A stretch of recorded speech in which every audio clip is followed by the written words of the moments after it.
So, what happens when a county mayor stands up in public and accuses another top official of completely failing at their job? And what if that accusation is so serious it triggers a full on state takeover of their office? Well, we're about to dive into a story just like that from Rutherford County, Tennessee. It's a high stakes battle over numbers, political power, and ultimately a fight for public vindication. All right, so this whole firestorm really kicks off in June of 2025. And it doesn't start with a quiet behind-the-scenes memo. Nope. It starts with a full-blown public accusation. Wow. I mean, that is the county mayor, Joe Carr, putting the property assessor, Rob Mitchell, on blast. Think about that.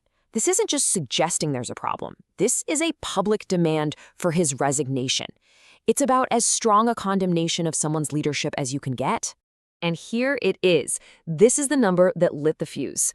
The mayor's office pointed to a state review of just a sample of properties and highlighted this figure, an 11.3% error rate.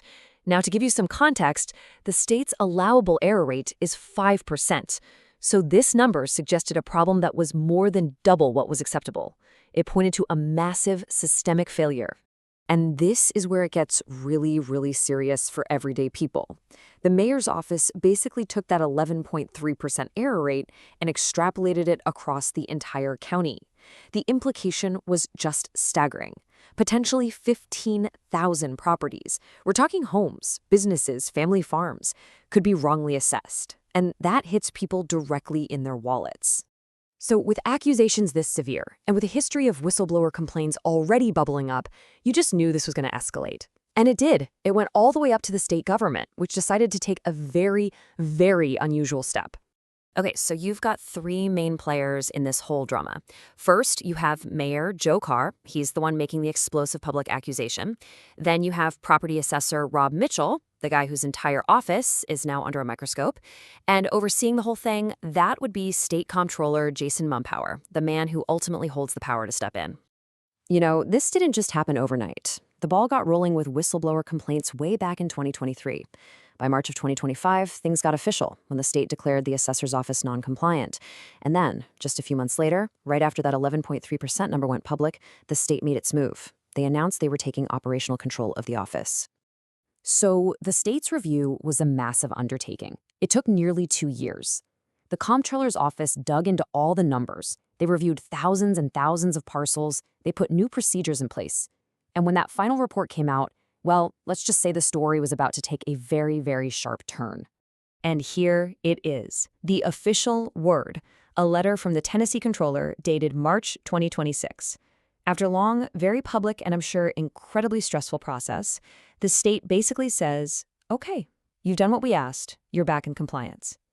But the real question is, what did the review actually find? Okay, this right here is the heart of the whole thing. Remember that initial highly publicized error rate from a small sample? 11.3%. But according to Assessor Mitchell's summary of the final comprehensive audit of the entire tax base, the overall accuracy rate of his office was 99.84%. I mean, the difference between those two numbers is just astronomical. They're not even in the same ballpark. And to put that in perspective, the total value of corrections that could actually be blamed on local errors, according to the assessor, was just 0.06%. That is a tiny, tiny fraction of the county's nearly $19 billion tax base. So you have to ask, where did the big dollar changes come from then? Well, according to the assessor's numbers, a massive 78% of the value of all the changes, we're talking over $847,000, had nothing to do with local errors at all. It came from a state-mandated policy change that reclassified single-family rental homes. That was a state decision, not a local mistake. So with the official review finally complete and these new numbers in his corner, do you think Assessor Rob Mitchell just quietly accepted his compliance letter and went home? Oh no, not even close. He went on the offensive. He fired off this incredibly strong letter, which he literally called a vindication, to everyone involved. He framed the entire 2-year ordeal as a totally unjust public campaign against him.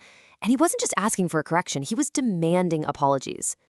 And his demands were not small. He wanted a formal censure of the state comptroller for abuse of authority. He wanted public apologies from the comptroller and his division. He wanted a full public retraction and apology from Mayor Carr.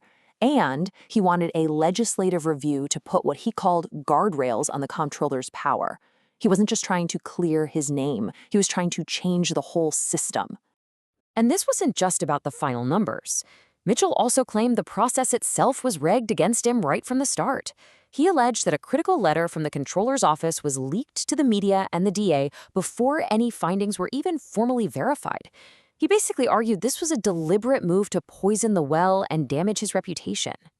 You know, when you take a step back, this whole saga in one Tennessee county really points to a much, much bigger issue.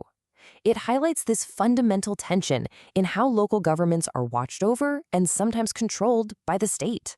See, in Tennessee, the state comptroller isn't just some neutral bookkeeper. The state has to actually approve local property reappraisals, and that gives them immense power over final values. Critics argue this allows the state to push its own goals. For example, some say it lets them force property values up. That way, the county brings in more tax revenue, but the local mayor avoids the political heat of having to vote for an actual tax rate increase. It's a way to get more money from taxpayers without leaving any fingerprints. And that really leaves us with a critical question that goes way beyond Rutherford County. It's a fundamental question of local control versus state oversight. When it comes to the value of your home, your land, your business, who do you trust more to get it right? The official you can vote for down the street, or a powerful state agency that might be hundreds of miles away? It's all about where the power should lie. And as this story shows, there is no easy answer.